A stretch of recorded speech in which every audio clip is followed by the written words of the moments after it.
Hey, welcome back. Today I had a little problem with my chop saw.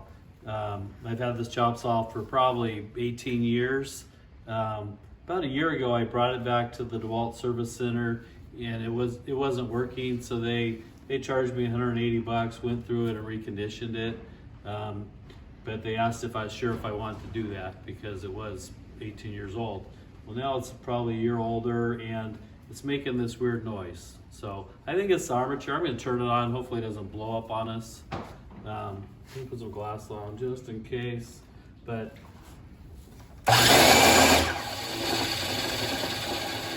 so something's definitely wrong with it. I don't feel safe using it anymore. So what I'm going to do is I do have another chop saw I could put in this place. But when I built this cabinet, I made this for the exact width of this saw. So I have a newer chop saw that I had in my truck for installations, and it's a little bit wider. So I'm gonna have to modify this cabinet.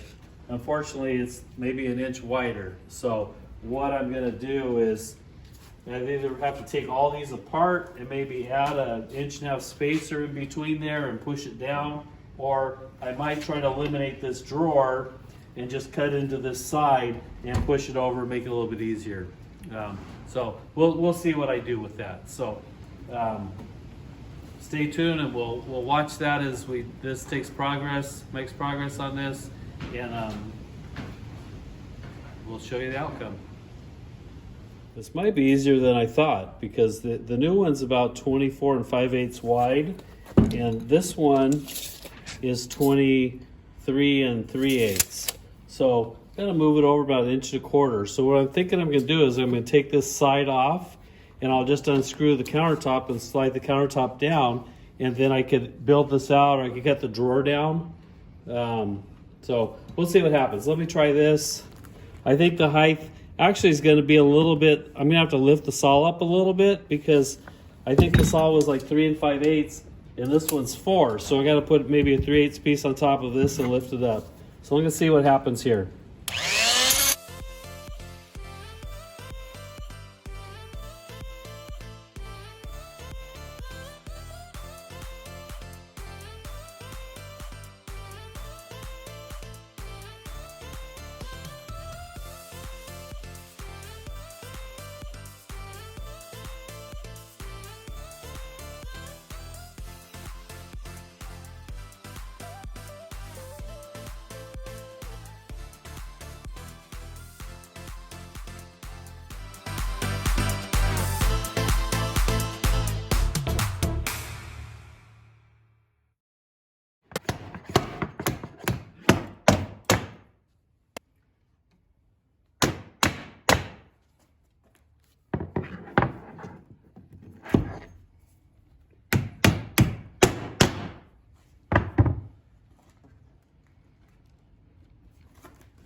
Very close.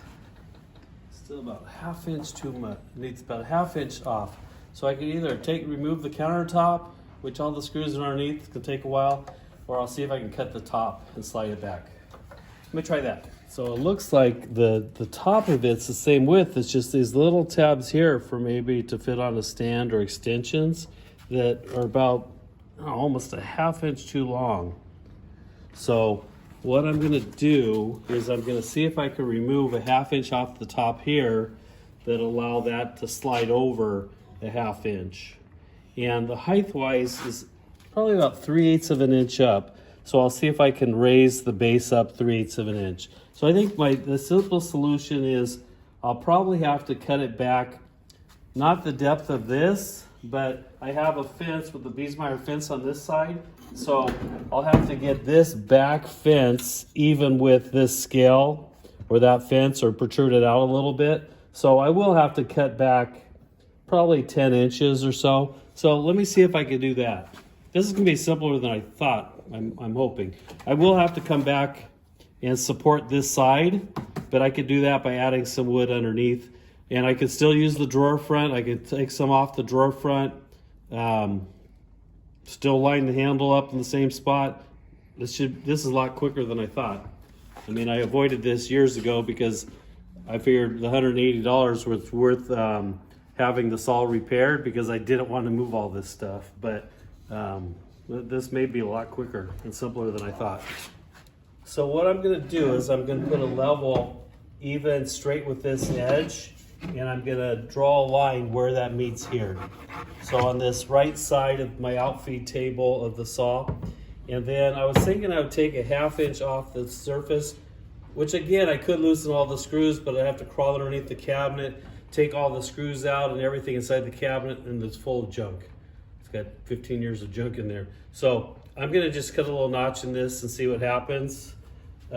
It probably is going to be a little bit short here because of those little tabs on the saw. So you can see here where this sticks out on each side, which is unfortunate. I wish I could just grind those off.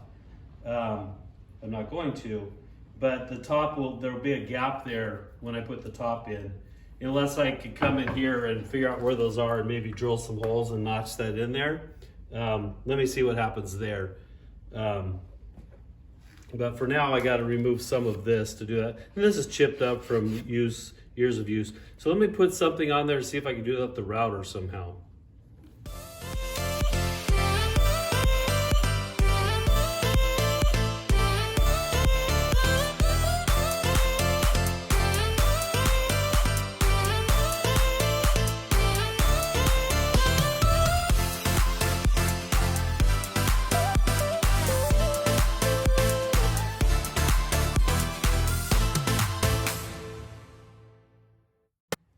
Alright, so a little change of plans. That I was going to try to use the plunge router and use the edge guide to trim that, but the edge guide's for when you're not going all the way through the wood. So I was going to end up with a big problem if I continued that path I was going. So I'm going to change this, and I'm going to use a flush trim bit with a bearing on the top. I've clamped a straight edge here, an old door that I had, and I'm going to flush cut that countertop and take that 1/2 inch off.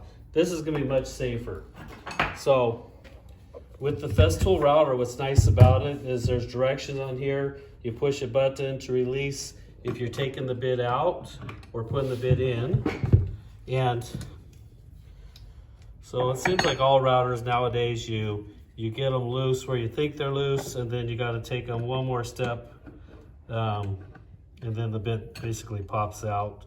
So this one actually uses one wrench, and it has a ratchet system in it. So I'm using a 1/2 inch shank, straight bit with bearing on top. I'm going to push the other button for inserting the router bit, and then you can hear the ratchet work on this. So it's kind of nice. You're not busting your knuckles with two wrenches. I'm going to set this up.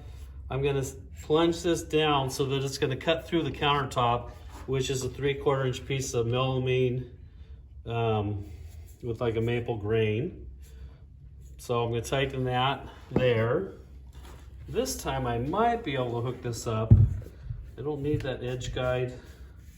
I'm going to see if I could actually hook this up to the vacuum also to help with some of this. So let's see if I'm smart enough to figure out how to do that. So I'm going to have to release the height. This has a little window that opens up. I might have to take the bit out to do that. No, it doesn't look like it. I'm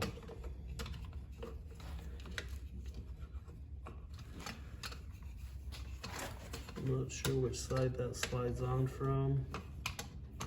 There we go. Snaps in, locks in place there, locks in. So now it's got this attachment so I could hook this up to the vacuum. And let's see how that helps with the dust. So let me get rid of some dust. Let me find a vacuum real quick.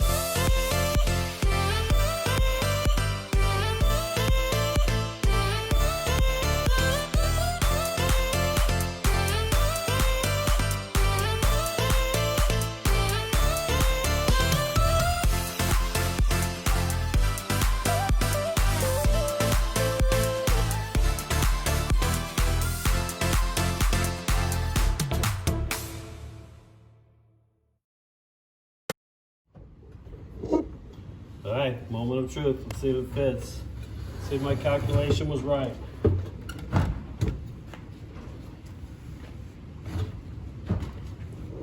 All right, so it was off a little bit. So what I did is I drew a line where the other fence met here, but I did compensate or allow for the thickness of the back fence on the chop saw. So I'm gonna have to take this thickness and route that back just a little bit further. So hopefully one more try, but it looks like width-wise, I still need to lift it up a little bit. There is gonna be a gap on this side because of these here. On the other one, it's tucked in underneath. So I'll have to do a step and build that out so that the countertop could be nice there. But I could take a piece here and add to this to fill in that gap. So that'd be nice having a tight fit in there and not having that gap. So I got to compensate for the thickness of this back fence, which looks like it's 1 3/4. So I'll take this line and move it back 1 3/4. Maybe I'll move back 1 7/8 just to make sure it's got some room. But still, this is a quicker solution than taking the cabinet apart, because I was going to rebuild this and move all these cabinets down, and the cabinets are full. So hopefully this one more step. So we do this one more time. Use these clamps, tighten this down, square that up. I'm using a flush trim bit with the bearing on the top. I just got to line this wood up even with where I'd like the cut to be. Where I was kind of going in blind on is I really couldn't see that line of where to stop. So I'm gonna just sneak up on it and get close. It doesn't really matter if I go past it. But with everything on the router, I can't look in there because the router is extended all the way down and I can't see it. So what I could do, I guess, is draw a line over here at 1 7/8 past. So I'll just eyeball that so I can see that a little bit. Okay, here we go.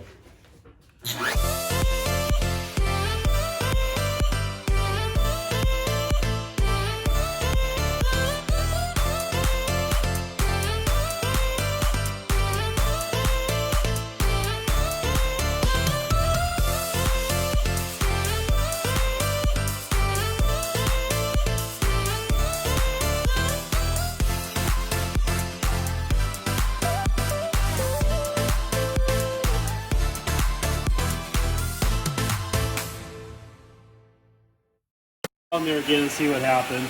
I'll get rid of this.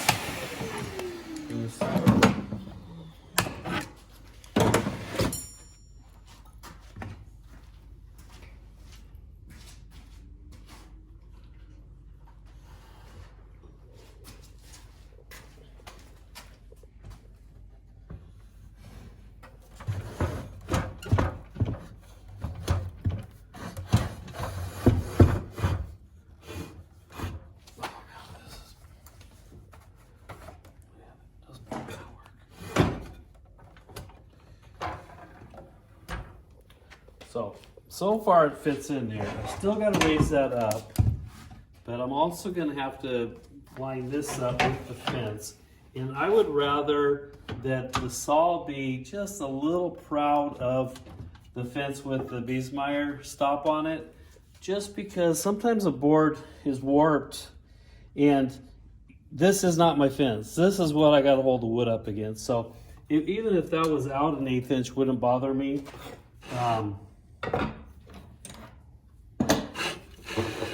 And just make sure going down it's out the same. So I'm going to twist that a little bit. So that's fine with me. So I do have to lift this up, the thickness of that, which is 3/8. So I'm either gonna have to add a piece of 3/8 onto this, or replace that with something thicker, 1 1/8 because this is a 3/4 inch top. So let me see what I can find. I might have a piece of 3/8 particle board or something to lift that up. I do want that even. I can't have that lower. So then the other test is, can I turn this to a 45 without hitting the top here? So I think what I'll do is I'll radius this corner so that we don't bump our hands there. And then when I come around the other side, this side looks like it turns to 50 degrees, and I can get my hand in there, but I might just radius that corner or just sand that, put a little chamfer on it just so I don't bump my hand into that.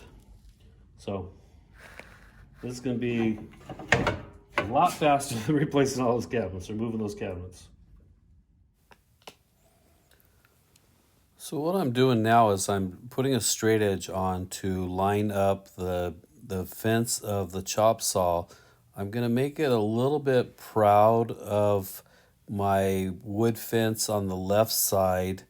It's just going to stick out maybe 1/8 inch past so that my Biesmeyer stop will still work. Looks like I'm also a little bit taller with the saw, which I'm going to probably leave. It might be a 1/16 to 1/8 inch higher, but I rather have that just a tad higher on the saw than the extension tables. It's just a tiny bit. So worst case scenario, I'll take the 3/8 particle board I put down to build up the saw, and I could send that through the drum sander and take a little bit off. But I would rather be just a little bit higher than too low.